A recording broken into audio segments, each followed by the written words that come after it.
हम सबों के परिवार का बच्चा संजय दत्त को कैसे बाहर निकाला जाए या कैसे वो बाहर आए। महाराष्ट्र के एकदम शेर कहें या फादर फिगर कहें या गॉड फादर कहें, बाला साहब ठाकरे का हमारे ऊपर बहुत आशीर्वाद था। ये भी कहना अतिशयोक्ति नहीं होगी कि बाला साहब ठाकरे का बहुत बड़ा योगदान था संजय दत्त के मामले में, उसके आने के मामले में, उसकी राहत के मामले में, सहूलियतों के मामले में या बाहर निकलने के मामले में, और ख़ासकर उनके नेतृत्व में बहुत कुछ करने का हम लोग को सौभाग्य मिला। मैं कहूँगा कि अपनी दोस्ती की सीमा अगर आप 20-25 साल कर दें तो ज़्यादा अच्छा रहेगा। 40-50 साल आप कह रहे हैं तो थोड़ी इमेज ख़राब होने की संभावना बनी रहती है। राजन लाल एक बहुत ही ज़बरदस्त इंसान हैं, दोस्त हैं। मुझे याद आ रहा है जिन्होंने जिक्र किया सुनील दत्त साहब का, जो मेरे बड़े भाई समान थे, और मैंने उनको, ये मेरा सौभाग्य था कि मैंने इनको राजन लाल जी से मिलाया था। सिर्फ इनसे ही नहीं मिलाया था, उस वक्त शशि रंजन, हम लोग और राजन लाल, हम राजन लाल के घर पे बैठा करते थे। कुछ और घड़ियाँ भी हैं, जैसे मुंबई में राइट्स हुए, राइट्स में और कहीं जाने का नहीं था। हम ही चंद दिलेर लोग थे जो आके शाम को मुंबई के दंगा पीड़ित क्षेत्रों को पार करते हुए हम लोग आते थे, राजन लाल के घर बैठते थे, विचार विमर्श करते थे।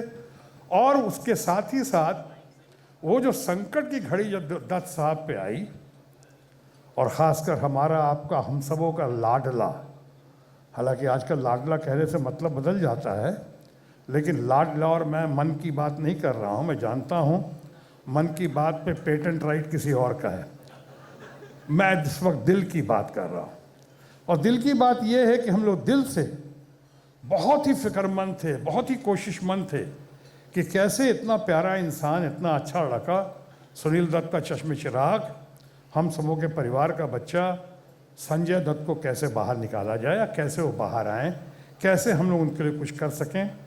हमारा सौभाग्य था कि हमारे ऊपर बहुत ज़्यादा महाराष्ट्र के एकदम शेर कहें या फादर फिगर कहें या गॉड फादर कहें, बाला साहब ठाकरे का हमारे ऊपर बहुत आशीर्वाद था, और हमने इन लोगों को बाला साहब ठाकरे से ही मिलवाया था।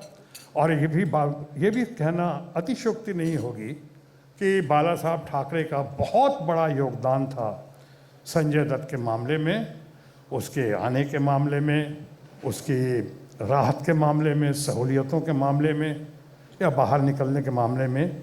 उन्होंने, हम सब ने मिलके और ख़ासकर उनके नेतृत्व में बहुत कुछ करने का हम लोग को सौभाग्य मिला। आज अगर संजय दत्त यहाँ होते तो बहुत अच्छा होता, क्योंकि हम लोग जिस दिन वो जेल से बाहर आए उस दिन भी हम लोग साथ थे।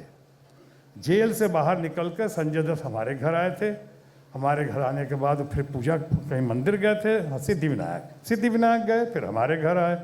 हमारे घर से हम लोग सीधा राजन लाल जी के यहाँ आए थे। बाद में बहुत देर तक बैठे रहे उस दिन, बहुत अच्छी अच्छी बातें होती रहीं, मुबारकबाद देते रहे, बहुत बहुत उसको प्यार देते रहे।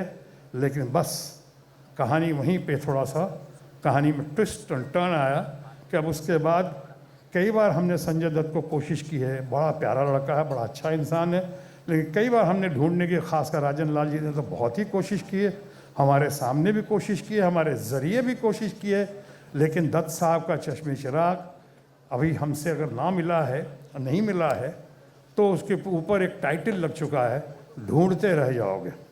वो ढूंढते रह जाओगे नहीं, लेकिन इसका मतलब ये नहीं है कि वो प्यारा नहीं है, न्यारा नहीं, बहुत अच्छा, उसकी अपनी कुछ वजह होगी या कुछ परेशानियां होंगी या व्यस्तता होगी।